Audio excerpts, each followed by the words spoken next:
Okay, we are live now. Very good evening to all of you who have joined in the session today.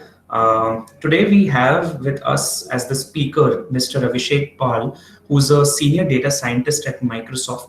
He's also done his PhD in industrial engineering, and today's session is going to be on the topic of machine learning algorithms.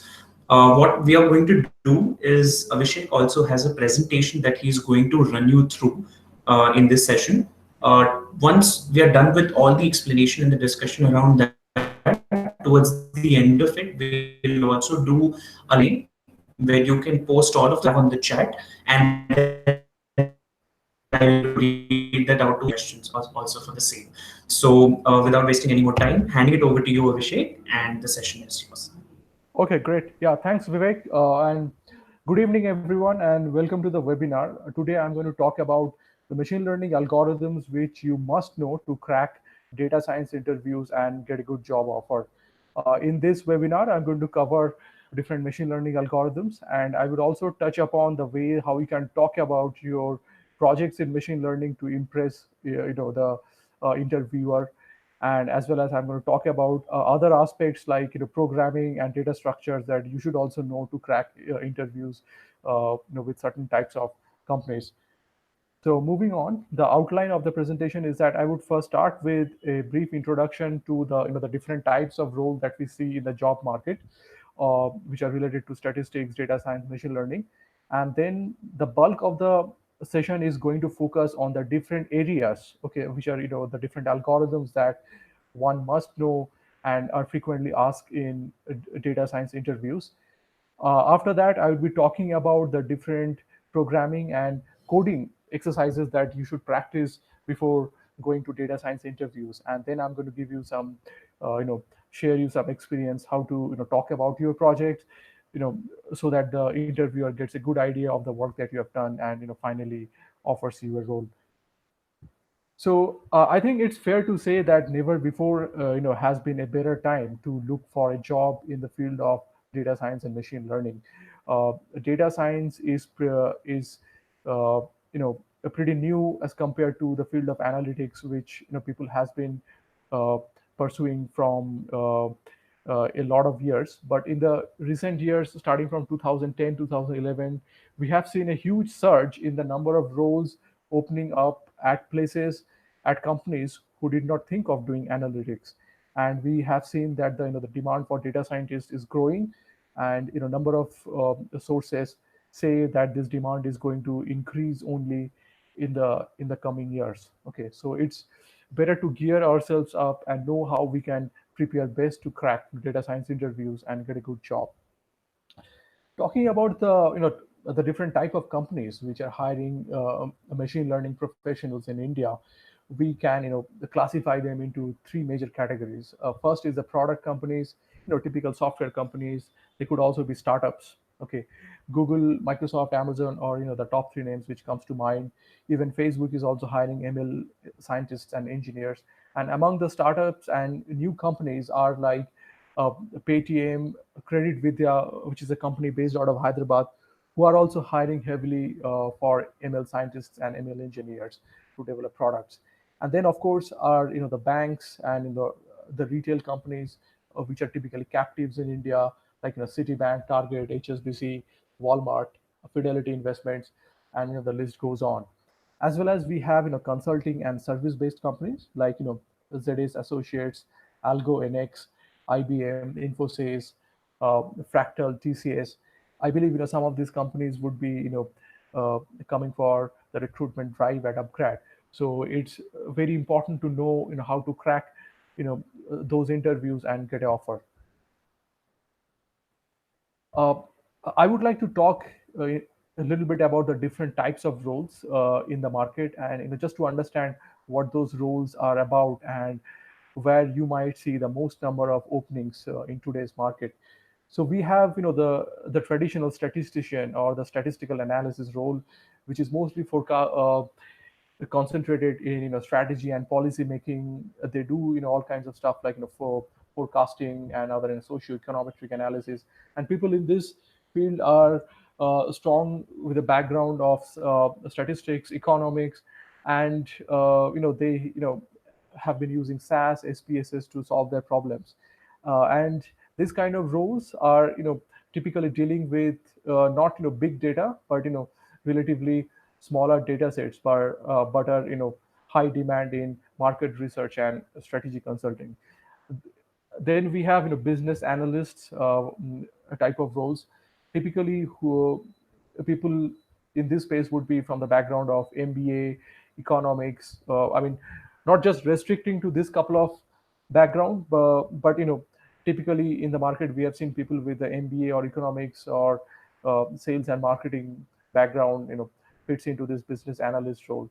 So a business analyst is has some background in statistics, but the more focus in business analyst kind of roles is on knowing the business processes and understanding the strategies, being able to work with stakeholders from sales, marketing, and offer them solution, which could be data driven but not always. Okay, so it's more focused on understanding the business models and the business strategies.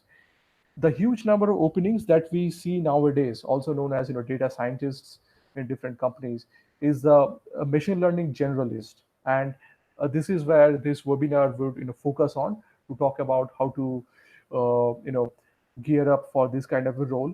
The expectation is that the person should cover the breadth of ML algorithms. So you should not only have a good knowledge of statistics, but also have a uh, knowledge on a wide range of machine learning algorithms. Okay, and we'll talk about that. At the same time, the person should also have a fair amount of software engineering skills and programming skills, which is often necessary to work in the field of machine learning, where a lot of the places still rely on open source APIs and libraries, and things have to be done from scratch. Okay, so you have to write an ML pipeline from scratch. You should be able to extract data from the databases and through SQL, and then you should be able to do the data processing, model building, which we are going to talk about. So a lot of emphasis is not only on knowing machine learning, but as well as knowing programming and software engineering. And I'm going to cover what aspects of programming that one should know to crack interviews for ML generalist. Now, as I said, the majority of this webinar is going to focus on the different machine learning algorithms that one should know in order to crack data science interviews. And we are going to spend a bulk of time on this. So what I have done is that I have taken the approach of looking at what does a typical machine learning or data science pipeline looks like. Okay, what are the steps that do data scientists execute or implement in order to come up with a solution to a ML problem?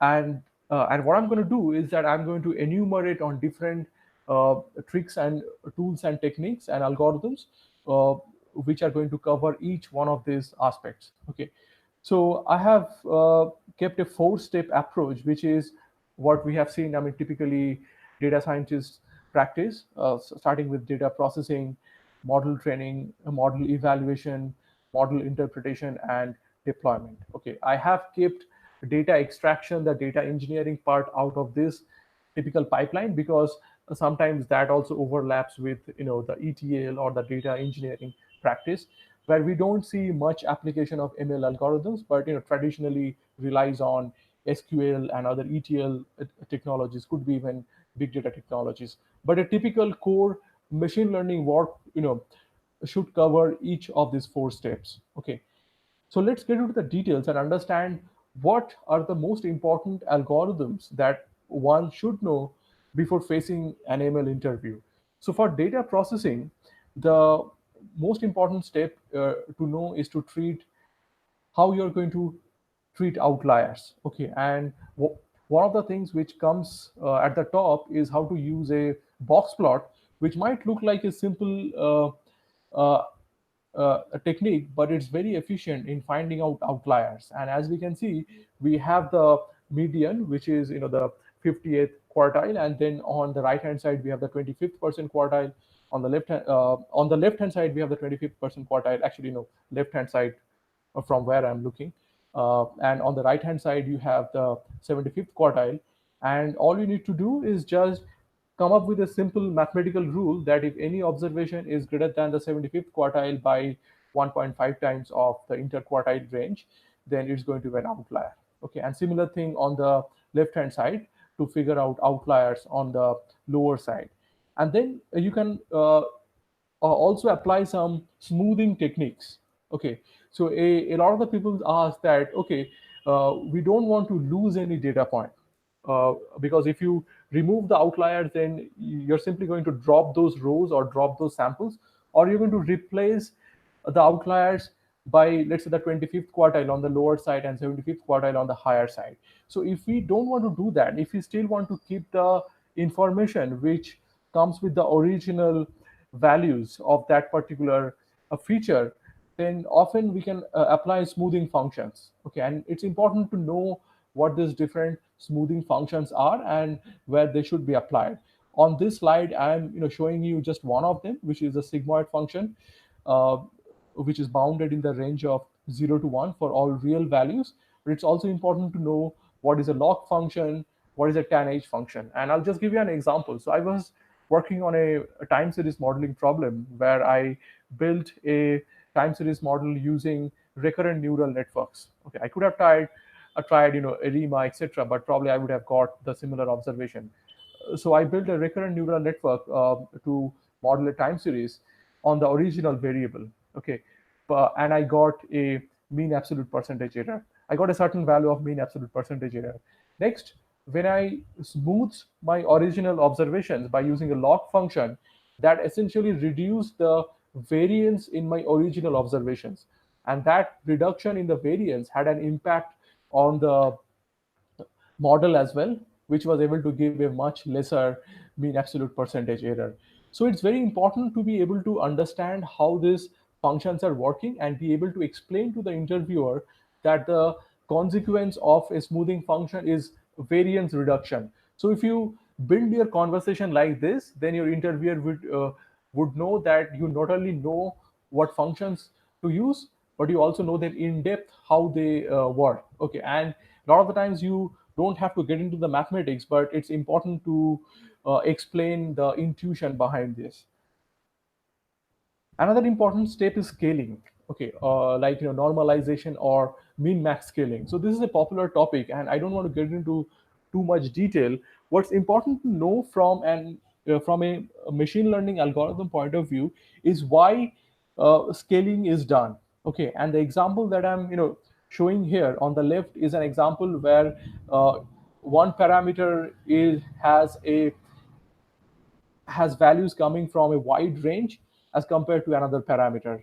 And what we see is that if you are training a logistic regression model or a linear regression model using gradient descent, then the gradient descent algorithm would have a much harder time to converge if you don't normalize or if you don't scale the variables. Okay, simply because the gradients are going to be too erratic in the first case.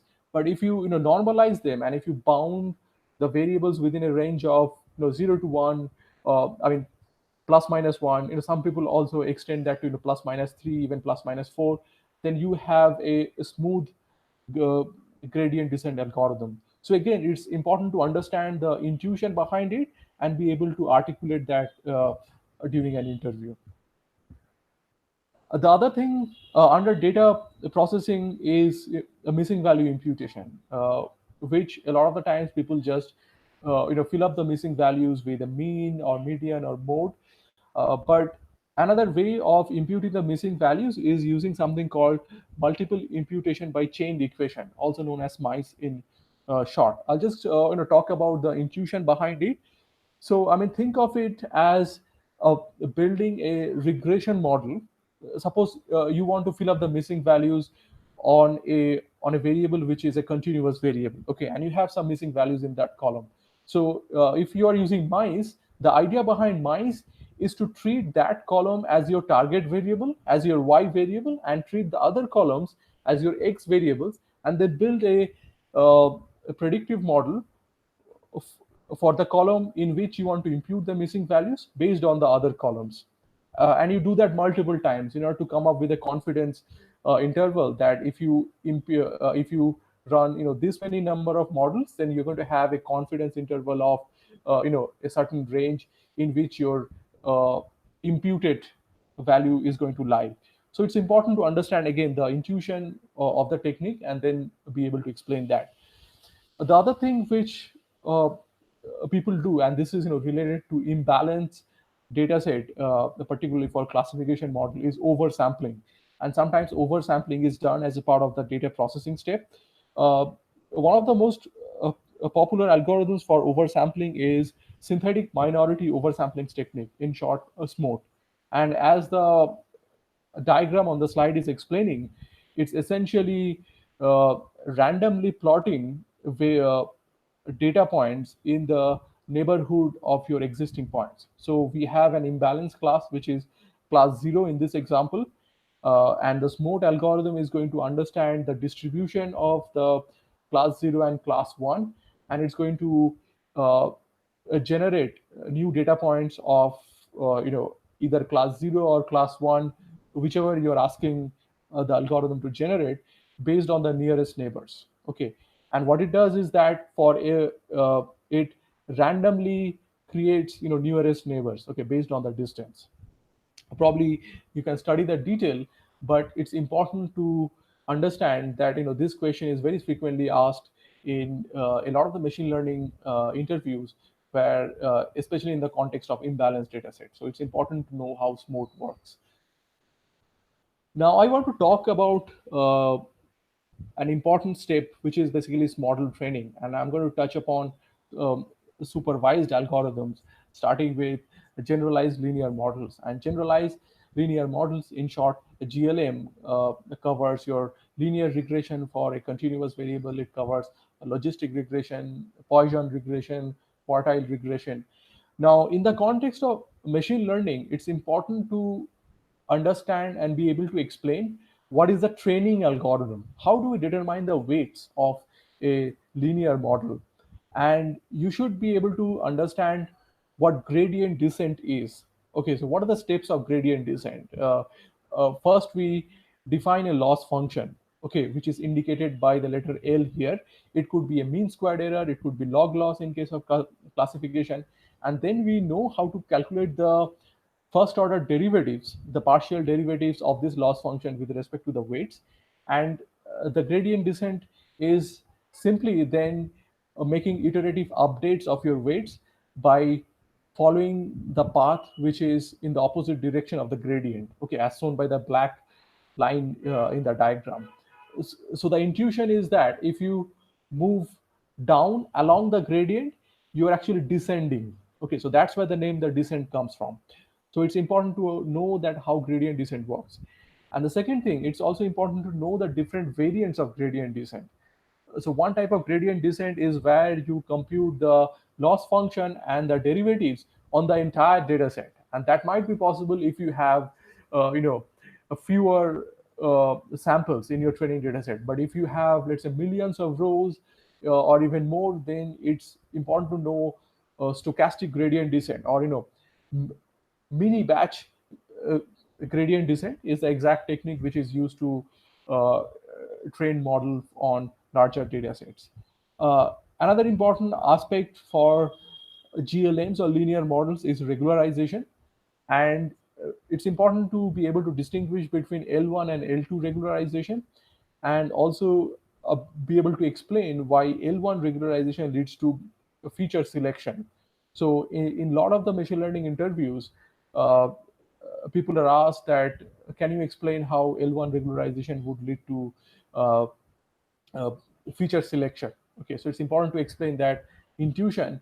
And it's also important to be able to rewrite the loss function once you have a regularizing function, okay, that you're increasing the loss function by lambda times, let's say, sum of squares of the weights in case of an L2 regularization, and the sum of the absolute values of the weights in case of the L1 regularization. So it's important to be able to write those equations and then able to calculate the derivatives based on the new loss function, which now takes into account the regularization terms.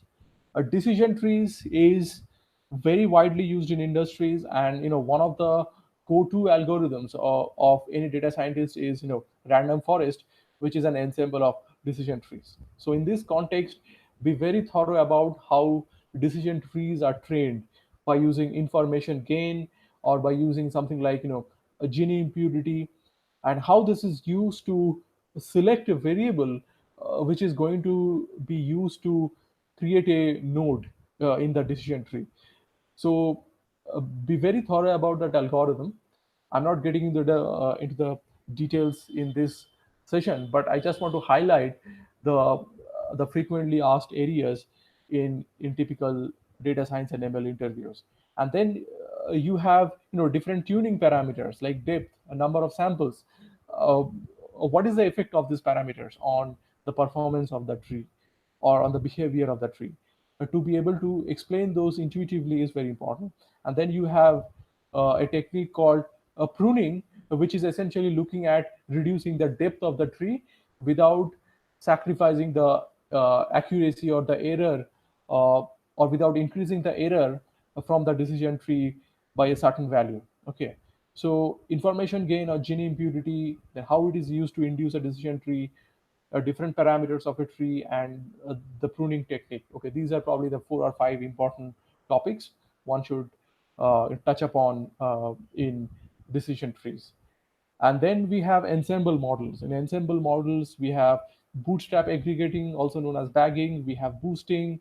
Bagging and boosting are mostly done to improve the performance of a weak learner, which in most cases is a decision tree. So uh, you should be able to understand what is a weak learner. Okay, that it's just one single model. And then bagging and boosting is a way of aggregating the results of multiple such weak learners to produce a better result in terms of accuracy. Okay, and that's what ensemble is. And how does bagging differs from boosting? Okay, so bagging is essentially you take the weighted average or majority voting, essentially a collection of weak learners. In most cases it would be decision trees. But boosting is an iterative approach in which you fit a model on the error term which is left by all the previous model. Okay, by a weighted average of all the previous models. So it's important to understand and be able to explain this difference. And then what are the other methods? Like you have a linear model, you have an SVM, you have a random forest. You want to combine all of them together. Then obviously, I mean, depending upon the metric that you are tuning, you can do a weighted averaging, or you can do a majority voting if it's a classification problem and you are interested in predicting the class levels. Okay, so those sorts of things. And last part, another important thing is a hyperparameter tuning, in which you come up with suitable values of different parameters. Like for in case of a tree, you come up with the depth of the tree or the number of uh, samples in the leaf node by through like grid search over cross validation sets. It turns out to be computationally expensive, especially for something like gradient boosting, like XGBoost or Light GBM. It turns out to be computationally expensive because there are a lot of such parameters which you need to tune. So often people do a stepwise tuning. So for example, I always first tune things like the depth of the tree with only a small number of trees at first. Okay, and then after I have come up with certain value of the depth of the tree, I would tune the number of trees in case of, let's say, boosting. I just took the example of two parameters, but it could be more than two parameters that you can consider in every step. In case if you're wondering, what is the figure at the bottom right of this slide, it's typically the diagram which is used to describe design of experiments. Okay, so design of experiments forms the foundation of uh, hyperparameter tuning. It's not often talked about nowadays in the context of hyperparameter tuning, but the statistical foundation of hyperparameter tuning comes from design of experiments, where the idea is that you choose or you run a number of experiments with certain combination of values of the hyperparameters, and then you choose the best model out of that. So yeah, so that's the reason why I thought of keeping this figure because in some cases interviewer might also ask you to draw an analogy between hyperparameter tuning and design of interview experiments. Now I'm going to talk about unsupervised techniques. Having talked about a few supervised one, the first one which comes under an unsupervised techniques and often examined in interviews is k-means clustering. And the question which I have seen a lot of people ask is that how you're going to come up with the value of the k. And a simple answer is that I'm going to use an elbow plot. But depending upon the seniority of the role, or the company that you're interviewing with, people might also ask that is there a better way of coming up with the value of k.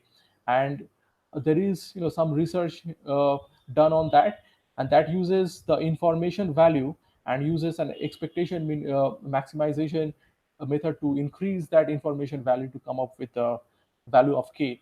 But it's not uh, too often asked in interviews. But don't let me stop you also look up this method of finding this value of k. And then another thing in the context of k-means clustering is how to choose the distance function. Okay, and what kind of data pre-processing that you would require if you are using a Euclidean distance function versus something like a cosine similarity or negative of a cosine similarity or a cosine distance. What kind of data pre-processing you would have? What is the effect of having a lot of categorical variables on this distance function? These are important things to know. In the context of unsupervised techniques, we also have anomaly detection. And a simple way of doing that is to do dimensionality reduction of your data using something like a PCA, a principal component analysis, or a singular value decomposition, and then come up with this joint normal distribution, okay, of let's say two variables or three variables. And on top of that you can come up with confidence intervals, okay, like a 95% confidence interval uh, from the hoteling t-square test. And based on those confidence interval you can say that anything which lies outside my 95% confidence interval is very uh, is rarely likely to occur in the data set. And anything which lies outside the 95% confidence interval is probably an anomaly. Okay, so that's the intuition behind using dimensionality reduction and then a statistical hypothesis testing for anomaly detection. One more technique which has been uh, recently used a lot is based on neural networks, where you train an autoencoder, which is also helping us to do dimensionality reduction. And then based on the representation of the data, or the latent representation of the data which autoencoder can come up with, you can also define a threshold. Okay, and based on that threshold values you can decide uh, how to detect anomalies or outliers. Now I'm going to talk about model training, probably the most important. Yeah. So this is a continuation of model training. Actually, I also wanted to include the topic of model training actually under imbalanced data. Okay, specifically because we face this problem a lot in classification. So one of the techniques which I talked about is upsampling using the SMORE technique. The other thing which you can use as a hyperparameter in your data set is a class ratio. Okay, and the idea is that you're going to have the inverse of the frequencies of the classes to define the class ratios. And if you're using a random forest or a decision tree as a weak learner in gradient boosting, you're essentially telling the tree to give more weightage to the underrepresented class. Okay, so that's the idea behind using class ratio. Then if you're using algorithms like extreme gradient boosting or LGBM, they come up with a parameter called scale position weight, uh, which is a hyperparameter by way how you uh, uh, control the effect of the sample size at the leaf nodes. Uh, so you can also tune these hyperparameters. Okay, and ideally this hyperparameter should be the same as that of the class ratio. But I have seen a lot of the cases where if you treat it as a hyperparameters, and you can come up with values other than the class ratio, which performs better if, for this parameter, particularly scale, position, weight. And then while designing your cross validation sets, it's important to use stratified sampling. So this is another a question which is also frequently asked, that how would you form your cross validation set if you have imbalanced classes? Okay, and the answer should be stratified sampling, because that maintains the class balance, or the class ratios in your uh, randomly sampled validation data sets. Okay, and then you can also try out weighted metrics, like weighted accuracy or weighted log loss. I haven't seen people using uh, weighted log loss, but in a lot of the cases people use uh, weighted accuracy. Okay, because accuracy is a metric which performs really bad if you have imbalanced data set. Now, I will also give you some idea about how to select the your the first model. Okay, by looking at that data set, and there are different rules of thumb, and there really isn't a concrete mathematical background to it. But usually, if you have less number of samples with less number of features, you can start with linear models. If you have more number of features, you can do linear model with regularization. You can also try out SVM, because that performs really well at at higher dimensions as a class separator. And if you have a more number of samples and more number of features, actually I wanted to call that as more samples and more features, then you can apply boosting, for example, or even bagging. And then your final model selection should be based on something like a key-fold cross validation, or stratified cross validation.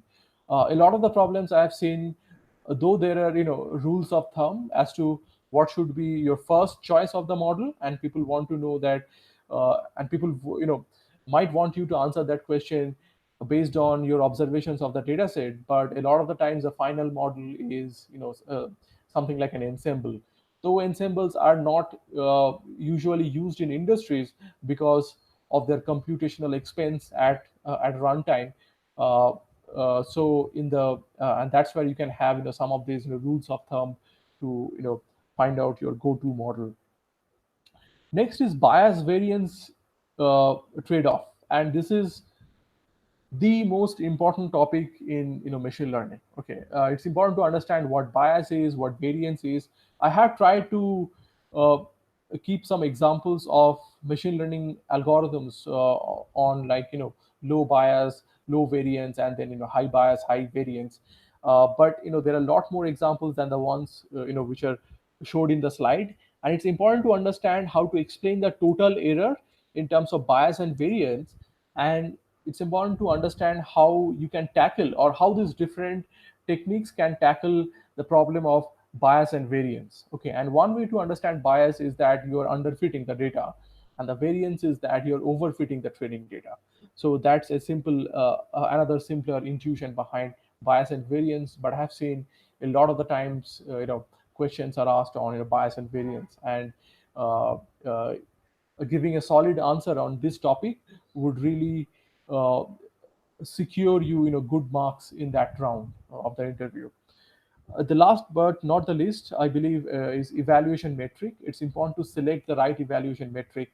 Whether I'm going to use mean squared error, or I'm going to use mean absolute percentage error. So if my data has a lot of outliers, then probably I'm better off using the second one, which is MAPE. Okay, or if I'm doing some smoothing or outlier treatment, then I can safely go with the mean squared error. Okay, which is more susceptible to the outliers because of the squared function. So to be able to explain the reason behind why you chose an evaluation metric based on not only the maths behind it, but also the business justification is important. Uh, the other thing which I wanted to talk about is on the area of model interpretation, and different libraries of bagging, boosting, like gradient boosting, can give you feature importance at an overall level. That for this a data set, if you build a model, then what is the overall feature importance? Okay, and those libraries answer the questions like what is the overall feature importance. But in a lot of the cases that I've seen now in industry, uh, especially where people are using the results of the model to make decisions, they are interested to know what is the feature importance for a particular data point, for a particular sample. Okay, that could be a customer, that could be a product, or that could be a click on the web. So people are important to know. Uh, so it's important to know how to come up with feature importance for every sample. And I've taken a simple example using logistic regression. So a logistic regression is a linear model of the log odds. Okay, so we have the probability log of the probability that it belongs to class 1 over the probability it belongs to class 0. Now, let's take an example where the prediction is that it belongs to class 1. In that case, typically you would have the probability it belongs to class 1 is greater than 1 minus the probability it does not belongs to class 1. Okay, and that would imply that your log of p over 1 minus p is a positive number, which essentially means that your linear combination, which is a beta 0 plus beta 1 x1 plus beta 2 x2, is a positive number. Okay, and if you just plot the values of this product of the coefficients with the variables, in this case we see that there is a net contribution uh, is positive. Okay, and that's because we have a very high value of beta 1 times x1.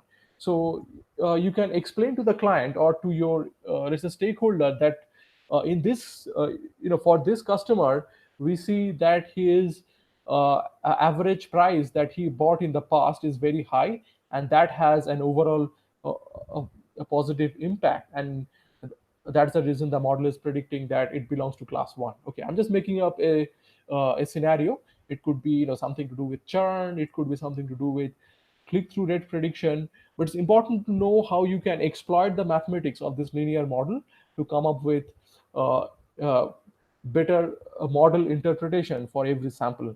And similarly, you can apply a logic for a case where the prediction uh, uh, is for the negative class. Okay, essentially you have uh, a p less than 1 minus p, less than or equal to 1 minus p, and the net contribution which is coming from the product of the coefficients and the variables is a negative number. Okay, where net contribution is defined as the sum of the positive contributions minus the sum of the negative contributions, and we just take the absolute value to keep the explanation simple. So this is so model interpretation is becoming increasingly important in industry. Okay, and it's very important to know different techniques which can help you to do a model interpretation, not just at a uh, overall level overall level, like what existing APIs in in GBM or random forest does, but also for every sample. Okay, and every sample could be customer, it could be a product, as I said. Though I have shown an example on a linear model, there are other techniques to derive sample-wise feature importance for non-linear models like random forest and XGBoost. For random forest, you can refer a technique called uh, tree interpreter, and that has APIs both in R and Python. For XGBoost, you can refer to a technique called Line. Okay, Line, LIME, uh, which also has implementation for R and Python. Another topic to round up the discussion is on model deployment. Okay, so how we're going to use the model.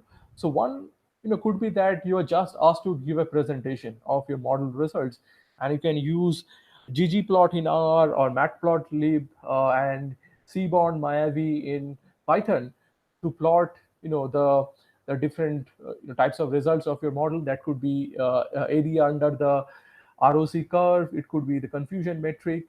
So you can think of as mm, locally illustrating the results of your model by using these visualization tools. Though I haven't seen a lot of questions asked in this area, but it's important to know them as well. And then you have ways to make the results available remotely. Say you can write, the predictions to a database, or you can expose them through a web service. Okay, so if you are doing the either of them, you can use a BI tool, a business intelligence tool like Microsoft Power BI or Tableau to visualize the results. Okay, and this is what I have seen, people are mostly doing now in industry, that they, write the results to a database or expose them through a web service, and they, show the results or visualize a summary of the results as per the requirements through a BI tool. Next, I want to talk a little bit about, the programming and the coding that you should also practice before the interviews. So remember, I mean, data structures and algorithms are the backbone of computer science, and it's also the backbone of the implementation of ML algorithms in R, Python, scikit-learn, etc. And we also you frequently use different, functions and data structures. So, questions could be around that. Okay, what are the different types of apply function that you have in R, and where do you apply an m apply, or, versus an s apply? It could be about, how the list, a tuple or dictionary, or a lambda function behaves in Python. And if you're, typically interviewing with a product company or a startup who is working on a product, then they can also test you on your knowledge on data structures and algorithms, and that covers, arrays, linked lists, stacks, queues, trees, etc. And different types of algorithms, like, sorting algorithms are most frequently used. Then you have, different searching algorithms like binary search, and then you also have, dynamic programming, which is used to solve problems like, knapsack problem, which is a very commonly asked problem in at, product companies and as well as startups, is what I've seen. And a uh, good way to know about these different types of data structures and algorithms, which I personally have used and benefited, is a portal or a website called Geeks for Geeks, which not only explains this but also has different exercises on different data structures and algorithms. Okay, at different difficulty levels, like, easy to moderate to tough. Okay.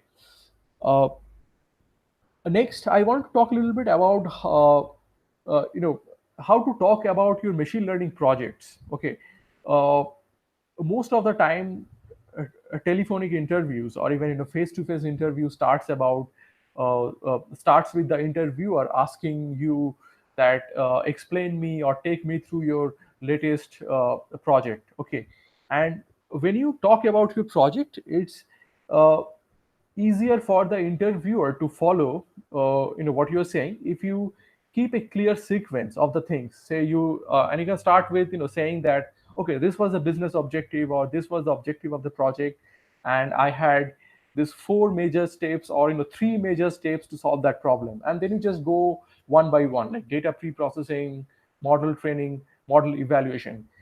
In some cases, I have seen, candidates who just jumble up and don't follow a sequence are not able to do very well, because the interviewer also has a short attention span in probably in a 1 hour interview or half an hour interview, and just want to understand the very gist of your work. So it's your I mean, it's your probably in favor to follow a clear structure in order to communicate about your projects. Then just keep it short to start with. So let's say when you're talking about model training, you can just name the algorithms high level which you used. If the interviewer is interested to know in depth, he will ask yourself. So just keep it short to start with, and give the details only when asked. Okay, so that will also help you to help the interviewer to follow what you're saying properly. And then don't forget to mention what was the business value or the business uh, a value proposition of the project.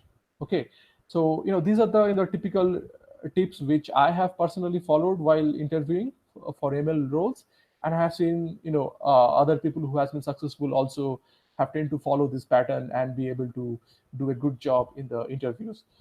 So with that, I would like to end, and hopefully, if you practice enough with enough understanding of the basic concepts and hard work, you'll probably end up with this guy with multiple offers in data science. So now I would like to start with the questions. Awesome. Thank you, Abhishek, for that presentation. Okay, so guys, you all can start posting your questions on the chat, and we will start discussing them one by one. And this is how we can proceed with the Q&A. Okay, Abhishek, we have the first question from Sudarshan, where he's asking, what is the expectation for a one-year experienced guy in data science?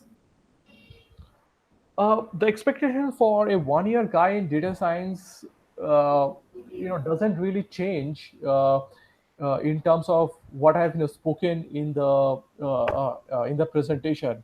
And what I mean by that is that, of course, the expectation from a one-year guy is not to do a lot of, let's say, problem formulation by talking with the stakeholders, etc.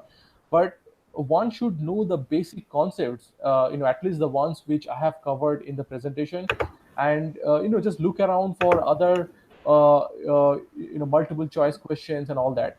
And so you should be able to know how things work. Say, for example, how does gradient descent work? Okay, so if you really want to impress the interviewer and get a good offer, then you should be thorough at least to some degree with the basics, and be confident to talk about your projects. So a one-year person might not have taken every model to production where, let's say, you're making predictions to 1 million customers every day. You maybe have done some proof of concept, some POCs. So don't forget to talk about the things that you have learned there, the things that you have solved, and try to give some reason that, okay, if you have chosen gradient boosting over support vector machine for a text classification. Okay, so what was the reason behind it? So you should be able to explain your projects, and you should be able to answer some basic concepts. Okay, sure. Thank you. Moving to the next question from Nilay. He's asking how to check for heterogeneous, homogeneous data before model training. Heterogeneous and homogeneous data, yeah, so there could be, I mean, different explanations for heterogeneity and homogeneity. So in terms of linear regression model, okay, so one of the fundamental assumptions of linear regression is that uh, the error which is left by the model is normally distributed, having a constant variance over the entire feature space of the regressors. So that's a homogeneous case. But there could be cases where the variance of the error could itself be varying as a function of the regressors. Okay, and that's a heterogeneous case. Homogeneous and heterogeneous cases are studied widely in the context of time series model. Now, if you want to check that, just do an exploratory data analysis. If you have a time series, just plot the time series and just see if the seasonality, okay, the degree of seasonality or the variation is actually increasing over time. So it starts with a small variation, but gradually it becomes wider and wider. So if you see this kind of a trend through and yeah, by plotting the variable, then it's probably a heterogeneous case, and you should think of a heterogeneous model. So yeah, in short, I mean, doing an exploratory data analysis uh, uh, really helps for this kind of problems. Okay, sure. Thank you. The next question is from Prasun, where he's asking, is there any substitute or alternative for linear regression? Yes, so there are substitutes for linear regression, and you could use something like a decision tree. Uh, so when you mean by a substitute, yeah, I mean, yeah, linear regression is one type of model which is used where your features have a linear uh, linear relationship with your target variable. Okay, and if there are non-linearity, either you can transform the original variable or you can come up with non-linear features. Now, in most of the cases, these assumptions do not hold good. So you should look for other types of models, like decision trees or even neural networks. But uh, recently, what I've seen a trend is that uh, uh, in some problems, people are preferring linear models over non-linear models like decision tree because they're easy to explain. Okay, they're easy to interpret, but the choice really, I mean, depends upon the kind of data set and the computational expense and the amount of hyperparameter tuning you can do, the amount of uh, the feature engineering you can do. So if you can come up with good features, then even a linear model should be able to give you high accuracy. Okay, sure. Thank you. Next question is from Anand, where he's asking, how do we go about interpreting logistic regression, especially how to interpret 1P class? Can you please repeat the last part of the question? Yes. So his question is, how do we know more about interpreting logistic regression? How basically he wants to know more about interpreting logistic regression, and especially how to interpret the 1P class. Okay. Uh, so one way to interpret logistic regression, which I was talking about, is just explain the model in terms of log odds, and if your let's say the probability is towards one. Okay, in most cases, if the probability is greater than zero point 0.5, then the prediction would be towards class one. So the question which your client or the user of this model is going to ask is that, okay, based on what is the model making this prediction? And one simple idea which I have seen to work in this case is, if you look at the product of the coefficients and the variables.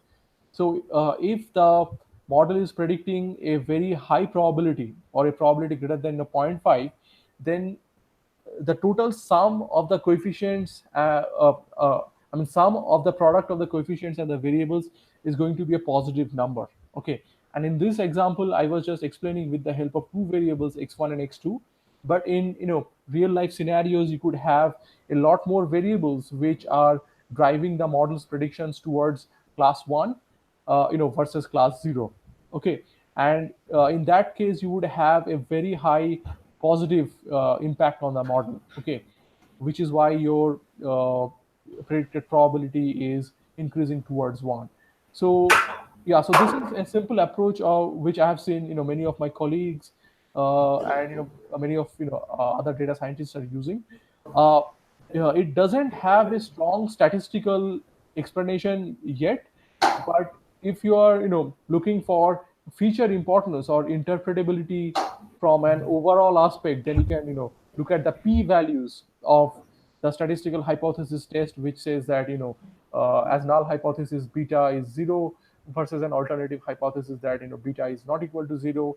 And if you have a very low value of if you have a very low p value, then it would mean that the beta is not 0, and you have a very significant variable. But that is at an overall level. Okay. And what I was trying to explain in this example is how to do for every sample. Okay, sure. Thank you. Moving on to the next question. The question is from Deepak. I would just like to reframe it a little bit, where he's asking, should one know what CNN or basically how deep learning algorithms work? I think, yeah, yes, I think yes. But typically you would be able to figure that out from the job description. Okay. But don't let the job description stop you from reading up how deep learning works. Okay. And what you need to understand is the basics of deep learning. That it's basically, you have a lot more like hidden layers, and then you have the challenge of back propagation. Then you have something like vanishing gradient, exploding gradient. How do you tackle that? And coming to CNNs, which are specifically used for images and sometimes also for text. Okay. How does the convolutional operator works? Okay. And the important idea to understand specifically for convolutional neural network is that if you are using a dense layer for images, then the number of weights or the number of hidden units would simply explode. Okay, but the idea behind CNN is that you have a small patch of image and you apply the same set of weights on that patch, and then you slide over or move to the another patch and you apply the same set of weights. So your entire image is sharing, or these different patches of the image are sharing the same set of weight parameters. Okay, and uh, dimensionally it turns out that if you have this kind of a convolutional operator where there is weight sharing over different patches of the image, you have solved the problem of dimensionality, as well as you can come up with filters which is able to understand like color differences and then edges and shapes subsequently. So yes, it's important to know the basics, but some interviewer in some interviews it might not be required. But I mean, don't let the interview stop you from looking up the basics of deep learning. Sure, great. Thank you. Okay, moving on to the next question from Chaitanya. How to answer a question on model selection? Yeah, typically the question on model selection would involve on a couple of things. Let me just quickly you can go to the slide.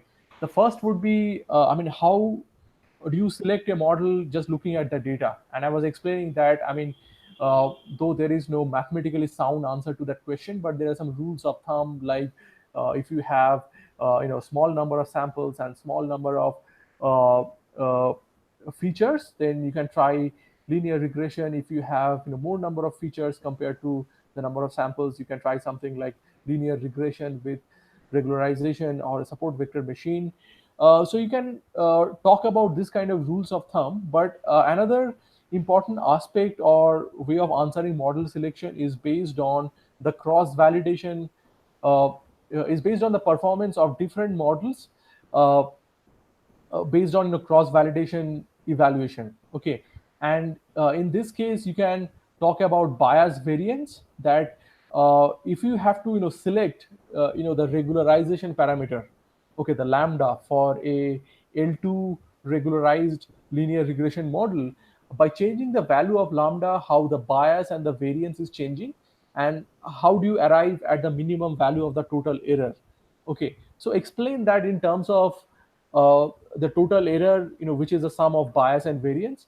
And in that case, model selection would be, I mean, selecting the value of lambda, okay, or the regularization parameters. And it could be other parameters in case of other models, like decision tree or gradient boosting. So yeah, in this type of questions, it's important to emphasize on the bias variance trade-off and how different hyperparameters that you choose or select for the model is helping to make a trade-off of the bias and variance. Sure. Thank you, Abhishek. Okay, moving to the next question from Prasant. He would like to know how to do feature selection, and if is there any guideline that he can follow, or is it on a case-to-case basis? The true answer is on a case-to-case basis. Okay, but there is a general pattern where for doing feature selection, okay, let me take the example of a classification problem. Okay, in a classification problem, you have uh, a bunch of categorical variables as your predictors and a bunch of numeric variables. So essentially, what people do is that they do a first round of feature selection by you know doing something like a chi-square test between the categorical variables and the target variable.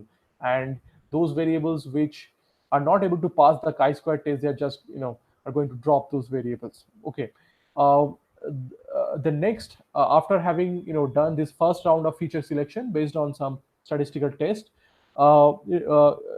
you can do something like an iterative feature selection, like forward selection or backward selection.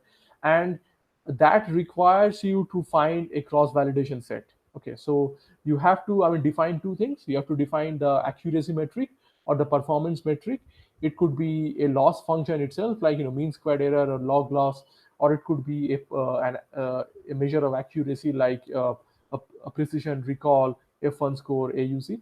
And then what you do is that if you are doing a forward selection of features, then you iteratively add a feature to the model, and you keep that feature in the model before adding the next one if your performance has increased or if your loss function has decreased. Okay, so you do this in a for loop, okay, like a for loop iteratively.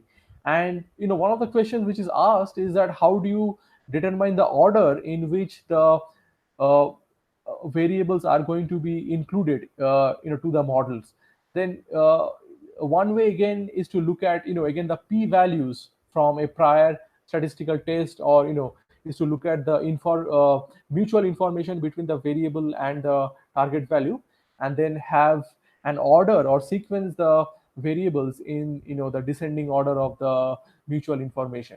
So you want to first try out or test features which has a higher mutual information with the target, and then you want to keep the other ones at a later stage of time. So you can do a first round of selection using some statistical hypothesis testing, and then you can do an iterative feature selection like forward uh, selection or backward elimination. Okay, thank you, thank you. Few more questions. We have one from Abhinav Kumar. He wants to know that how can we formulate the importance of a variable, and he uses weight of evidence for the same. So if you know any best case practices for the same, if you can share that, or is weight of evidence enough? Yeah, so weight of evidence. Yeah, I have seen a lot of fellow data scientists. They use weight of evidence, and it's also popularly used.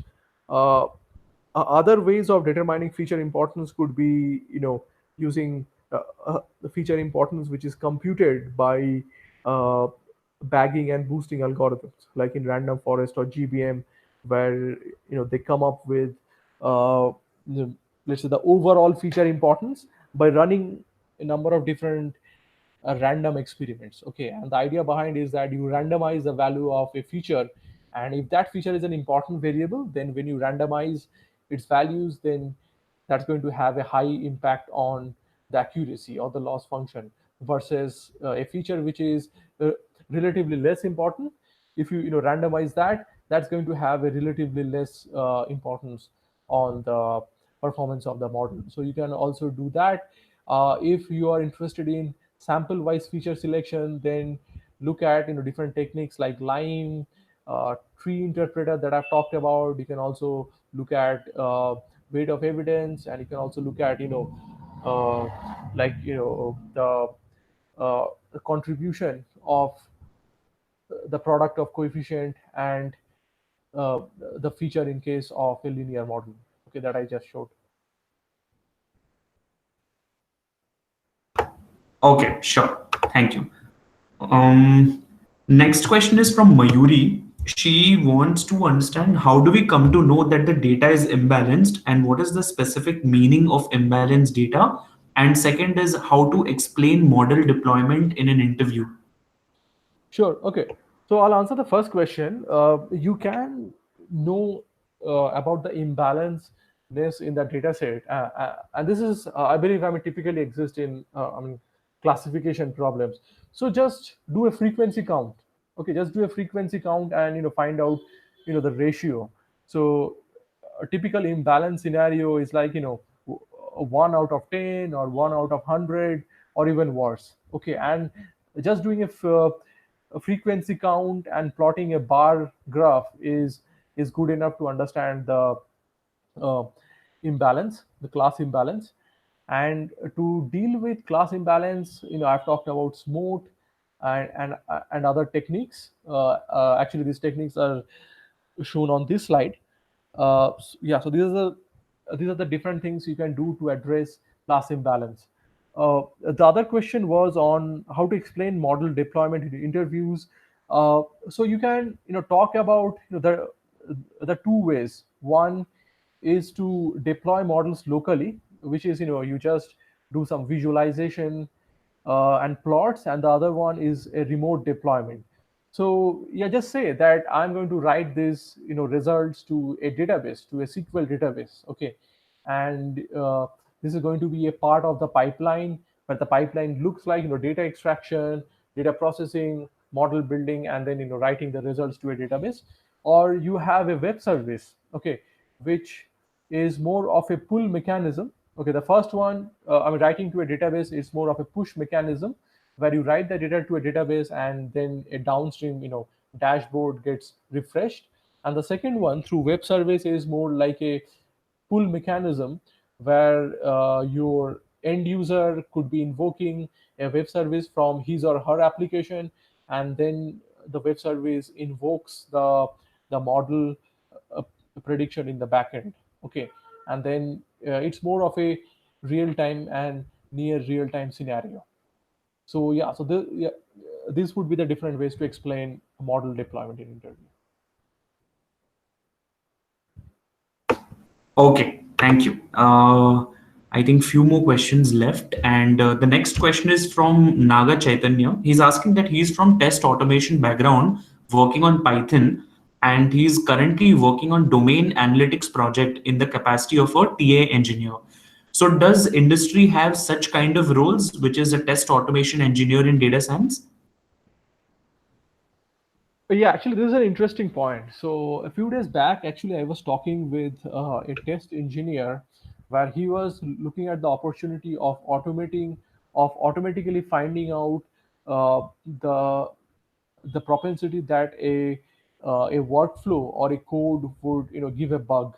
Okay, and it was a pretty interesting problem, and he wanted to build an alert mechanism, especially for especially before running the entire test workflow, if there is a possibility to predict whether this code which is checked in is going to fail or is going to pass. Okay, and that was a very interesting problem.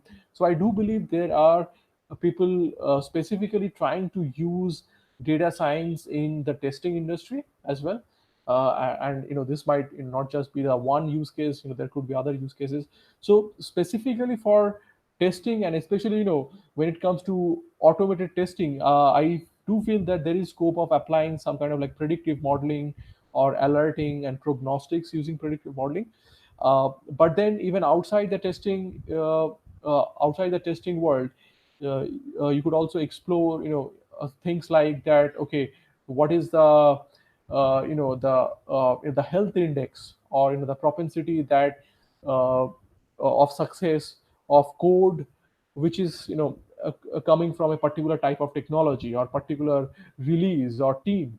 So yeah, so there are different ways to do apply machine learning in testing, in automated testing, and as well as outside it, if you look at from a broader sense of problems related to the practice of software testing.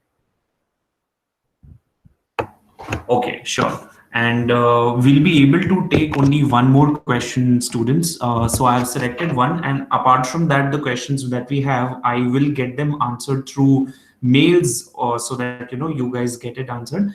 So Abhishek, one last question, which Ashish is asking: what are the different methods, techniques, or algorithms that one should know for deep learning, especially from an interview perspective? Some common questions that can be asked. Yeah, sure. So, from an interview perspective, specifically, one should be able to explain back propagation. Okay.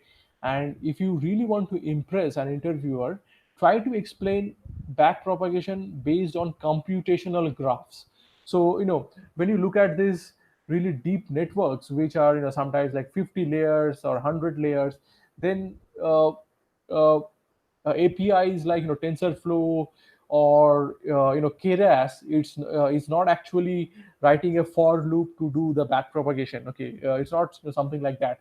So in the backend, they use something called a computational graph, and I have explained how computational graph is used for back propagation in my book called uh, practical time series modeling using Python. But there are also other sources which explain back propagation using computational graph. Okay, so that's number one. Number two, you should be able to explain things like batch normalization, then dropout, and not just some textbook definition, But intuitively, how does dropout helps? Okay, so dropout helps to spread the weight, helps to spread the value of weights over the different hidden neurons.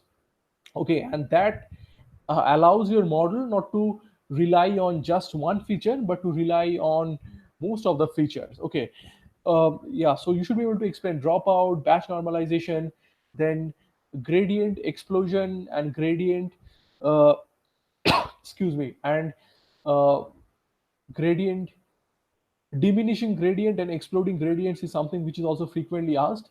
And then in recurrent neural networks, you should be able to explain how the different time steps of a recurrent neural networks share the same weights, and how back propagation is done through time. Okay, so that's back propagation through time, that's also called a BPTT.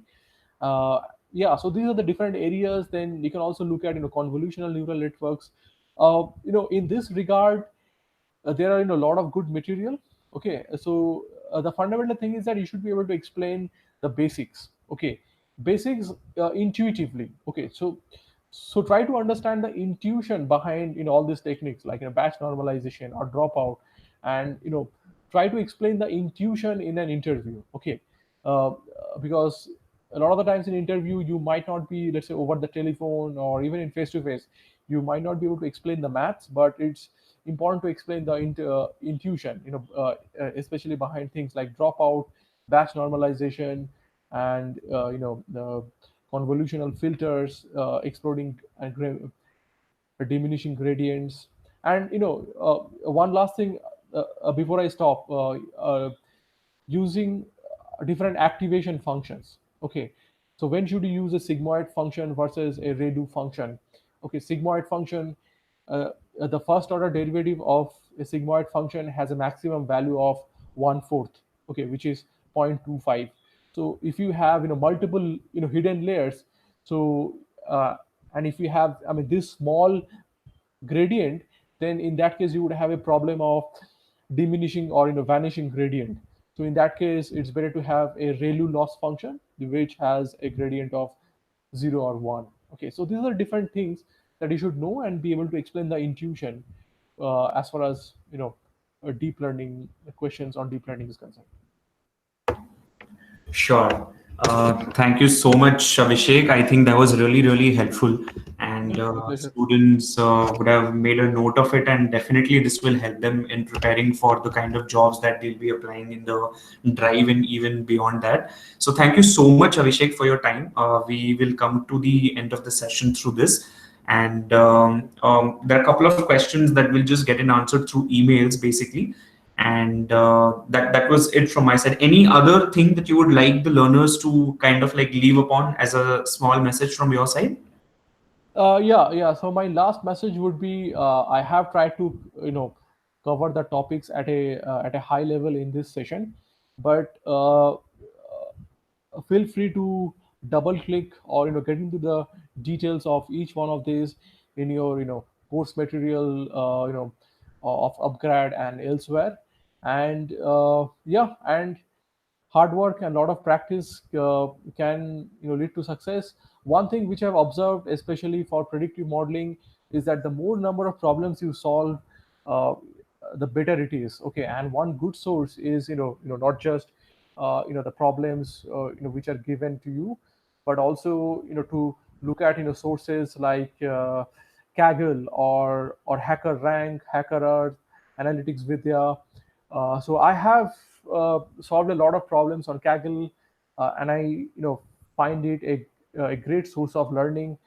In data science and machine learning, the only way to improve and improve is to solve more and more problems, because every problem comes with its own unique flavor of the things that you need to do, the things that works, that the things that does not work. And solving more and more is going to make you feel confident. And with all that hard work, yeah, hopefully all of you would land up with, I mean, good jobs in machine learning and data science. And my best wishes. That's all I had. Sure. Thank you so much, Abhishek. That was really insightful once again. And with that, thank you so much, Avishek. I think we'll just end the session over here. And good night, students, all of you. All the best for the placement drive.